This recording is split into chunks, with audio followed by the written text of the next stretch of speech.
Jemaat Maha Tuhan, agungkan dan muliakanlah Tuhan Allah yang tiada henti mengasihi kita.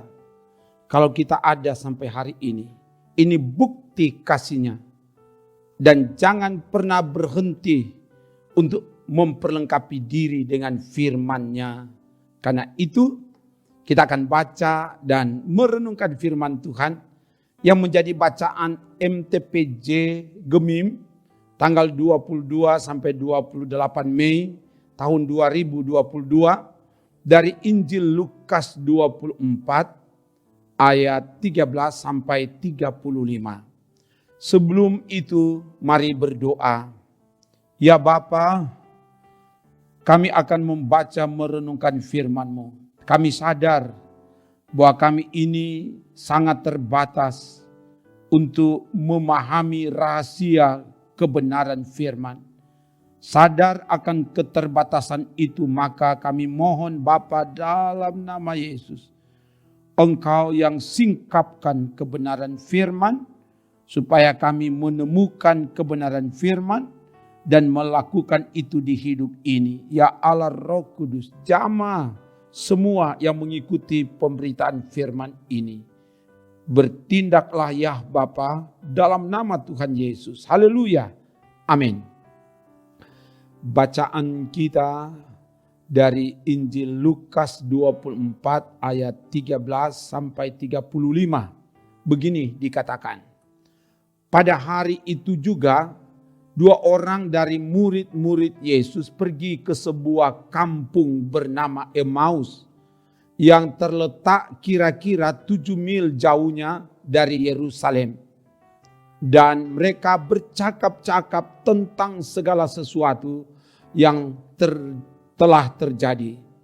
Ketika mereka sedang bercakap-cakap dan bertukar pikiran, datanglah Yesus sendiri mendekati mereka, lalu berjalan bersama-sama dengan mereka. Tetapi ada sesuatu yang menghalangi mata mereka, sehingga mereka tidak dapat mengenal Dia. Yesus berkata kepada mereka, apakah yang kamu percakapkan sementara kamu berjalan? Maka berhentilah mereka dengan muka muram. Seorang dari mereka namanya Kleopas menjawabnya, adakah engkau satu-satunya orang asing di Yerusalem yang tidak tahu apa yang terjadi di situ pada hari-hari belakangan ini? Katanya kepada mereka, apakah itu? Jawab mereka, apa yang terjadi dengan Yesus orang Nazaret? Dia adalah seorang nabi yang berkuasa dalam pekerjaan dan perkataan di hadapan Allah dan di depan seluruh bangsa kami. Tetapi imam-imam kepala dan pemimpin-pemimpin kami telah menyerahkan Dia untuk dihukum mati, dan mereka telah menyalibkannya. Padahal kami dahulu mengharapkan bahwa Dialah yang datang untuk membebaskan bangsa Israel. Tetapi sementara itu telah lewat 3 hari sejak semuanya itu terjadi. Tetapi beberapa perempuan dari kalangan kami telah mengejutkan kami. Pagi-pagi buta, mereka telah pergi ke kubur dan tidak menemukan mayatnya. Lalu mereka datang dengan berita bahwa telah kelihatan kepada mereka malaikat-malaikat yang mengatakan bahwa Ia hidup.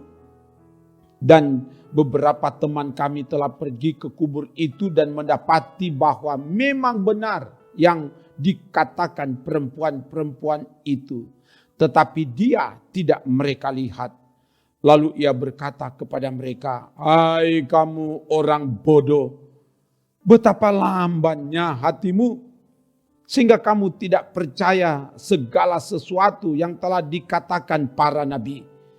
Bukankah Mesias harus menderita semuanya itu untuk masuk ke dalam kemuliaannya? Lalu Ia menjelaskan kepada mereka apa yang tertulis tentang Dia dalam seluruh kitab suci, mulai dari kitab-kitab Musa dan segala kitab nabi-nabi. Mereka mendekati kampung yang mereka tuju. Lalu ia berbuat seolah-olah hendak meneruskan perjalanannya. Tetapi mereka sangat mendesaknya, katanya, "Tinggallah bersama-sama dengan kami, sebab hari telah menjelang malam dan matahari hampir terbenam." Lalu masuklah ia untuk tinggal bersama-sama dengan mereka. Waktu ia duduk makan dengan mereka, ia mengambil roti, mengucap berkat, lalu memecah-mecahkannya dan memberikannya kepada mereka. Ketika itu terbukalah mata mereka dan mereka pun mengenal dia, tetapi ia lenyap dari tengah-tengah mereka. Kata mereka seorang kepada yang lain, "Bukankah hati kita berkobar-kobar ketika ia berbicara dengan kita di tengah jalan dan ketika ia menerangkan kitab suci kepada kita?" Lalu bangunlah mereka dan terus kembali ke Yerusalem. Di situ mereka mendapati ke-11 murid itu. Mereka sedang berkumpul bersama-sama dengan teman-teman mereka. Kata mereka itu, "Sesungguhnya Tuhan telah bangkit dan telah menampakkan diri kepada Simon." Lalu kedua orang itu pun menceritakan apa yang terjadi di tengah jalan dan bagaimana mereka mengenal dia pada waktu ia memecah-mecahkan roti. Demikian bagian firman. Jemaat Maha Tuhan, bagian firman ini menceritakan setelah Yesus bangkit, dia menampakkan diri kepada dua orang dari murid Yesus yang dalam perjalanan menuju ke sebuah kampung bernama Emmaus yang terletak kira-kira 7 mil atau kira-kira 11 kilometer arah barat laut kota Yerusalem. Emmaus dari bahasa Ibrani Hamad, artinya sumber air panas. Dalam perjalanan kedua orang ini mempercakapkan tentang apa yang sedang terjadi.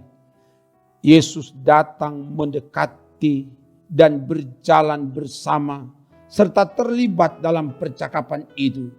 Tetapi mereka tidak mengenal Yesus. Ayat 13-16. Ketika Yesus bertanya, "Apakah yang kamu percakapkan?" Seorang murid yang bernama Kleopas dengan muka muram, tanda kekecewaan menjawab, "Apakah engkau orang asing di Yerusalem yang tidak tahu apa yang terjadi belakangan ini?" Ayat 17 dan 18. Tentang apa yang dialami oleh Yesus orang Nazaret.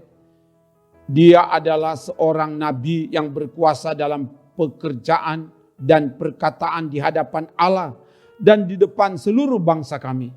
Namun imam-imam kepala dan pemimpin-pemimpin telah menyerahkan dia untuk dihukum mati dan disalibkan. Ayat 19-20. Padahal kami dahulu mengharapkan bahwa dialah yang datang untuk membebaskan bangsa Israel. Ayat 21. Ini pengharapan Kleopas, termasuk pengharapan bangsa Israel, dan pengharapan itu sepertinya sirna ketika Yesus dihukum mati. Tetapi mereka mendengar berita kebangkitan Yesus yang disampaikan oleh para perempuan dan para murid yang memeriksa kubur, bahwa ternyata kubur itu kosong. Tetapi mereka tidak mempercayainya. Ayat 20-24. Yesus menegur mereka dengan keras.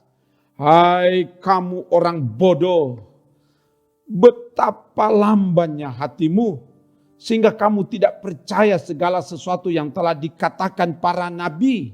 Ayat 25. Ungkapan ini bukan ungkapan penghinaan, tapi ungkapan yang menunjukkan bahwa mereka tidak mempunyai pertimbangan atau pengertian dan tidak secara benar memperhatikan apa yang dikatakan kitab suci, bahwa dia harus mati dan bangkit kembali. Dan akhirnya Yesus menjelaskan ulang bahwa Mesias harus menderita untuk masuk ke dalam kemuliaan. Seperti ada tertulis dalam kitab suci, mulai dari kitab-kitab Musa dan kitab nabi-nabi. Ayat 26 dan 27 itu mencatat. Penderitaan, kesengsaraan, dan kematian Yesus justru membuktikan bahwa Dia adalah Mesias. Pengajaran Yesus sangat mengesankan dan membuat hati mereka sangat berkobar-kobar. Ayat 32. Dan mereka hampir tiba di Emmaus. Yesus seolah-olah hendak meneruskan perjalanan. Tapi Kleopas dan temannya mendesak Yesus untuk tinggal bersama. Sebab hari sudah menjelang malam. Matahari hampir tenggelam. Ayat 28 dan 29. Ketika mereka makan bersama Yesus, Yesus memecah-mecahkan roti dan memberikan kepada mereka. Maka terbukalah mata mereka dan mereka mengenal Yesus. Tetapi Yesus lenyap dari tengah-tengah mereka. Ayat 30 dan 31. Dengan sukacita yang besar mereka kembali ke Yerusalem untuk menceritakan tentang Yesus yang bangkit dan menampakkan diri kepada mereka. Ayat 33 sampai 35.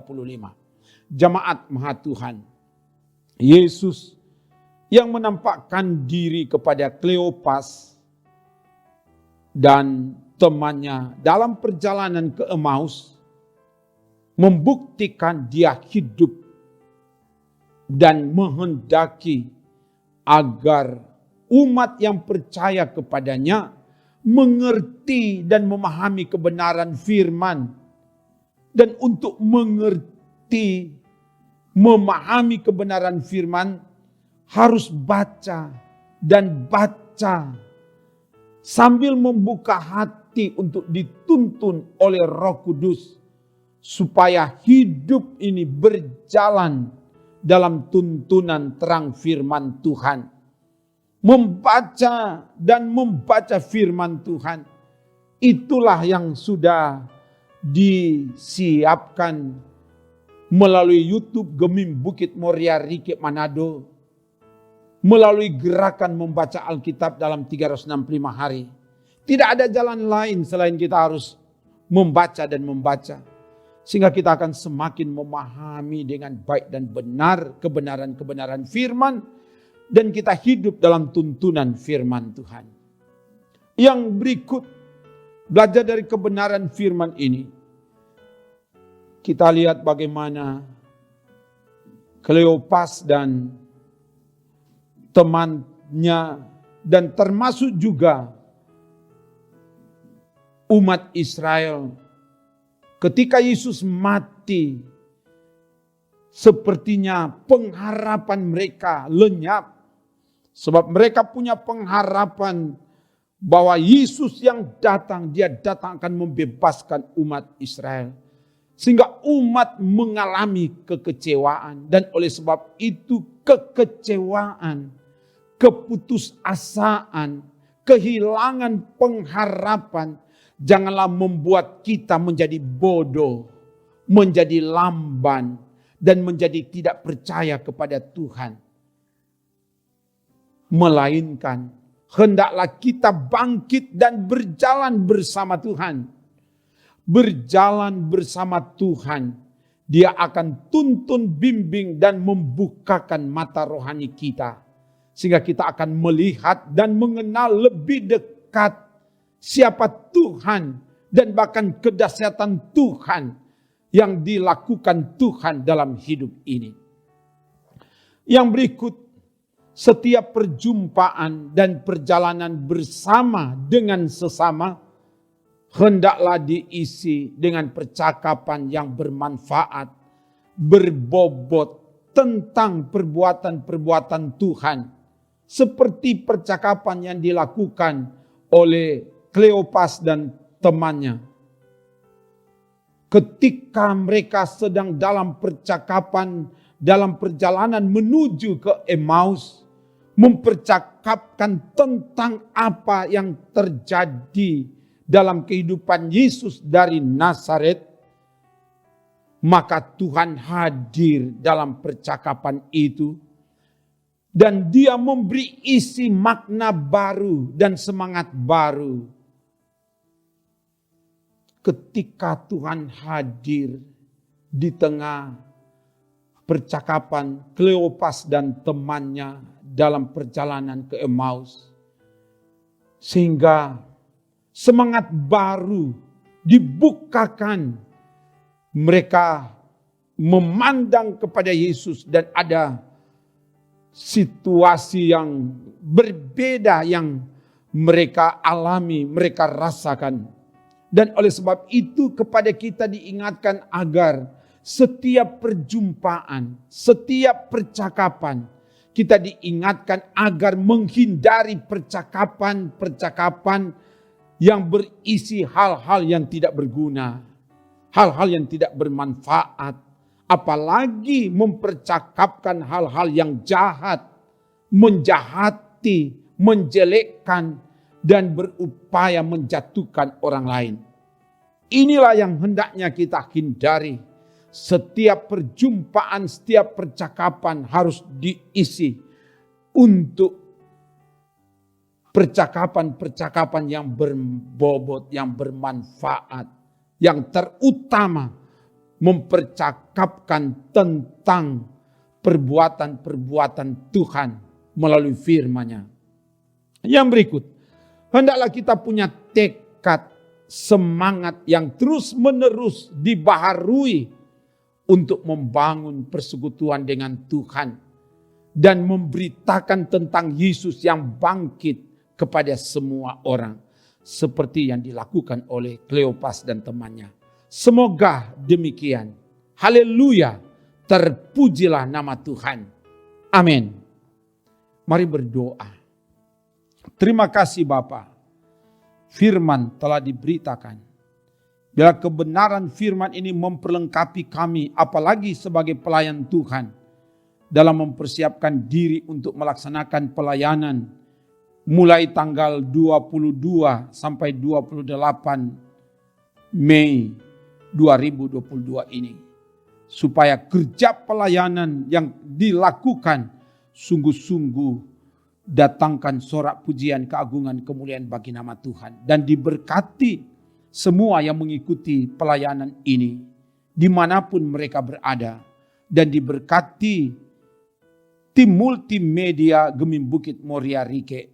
Dan Tuhan jugalah yang terus buat berhasil semua kerja pelayanan yang kami lakukan melalui YouTube ini, tapi juga pelayanan yang dilakukan di Gemim Bukit Moria Rike, pembangunan fisik dan bahkan kegiatan-kegiatan lainnya. Terpuji namamu Bapa, dalam nama Tuhan Yesus. Haleluya. Amin. Demikian pelayanan firman. Terima kasih kamu tetap setia mengikuti pelayanan ini. Ikutilah terus sehingga kita semakin memperlengkapi diri dalam menjawab tuntutan kebutuhan pelayanan.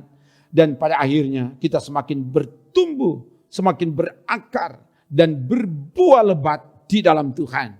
Amin. Trims.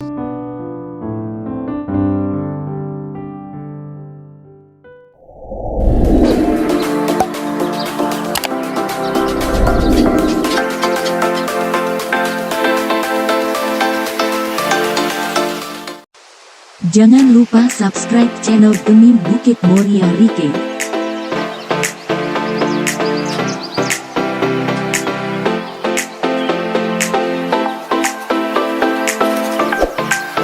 Dan nyalakan lonceng di samping kanan untuk memperoleh info terbaru mengenai ibadah-ibadah yang dilaksanakan.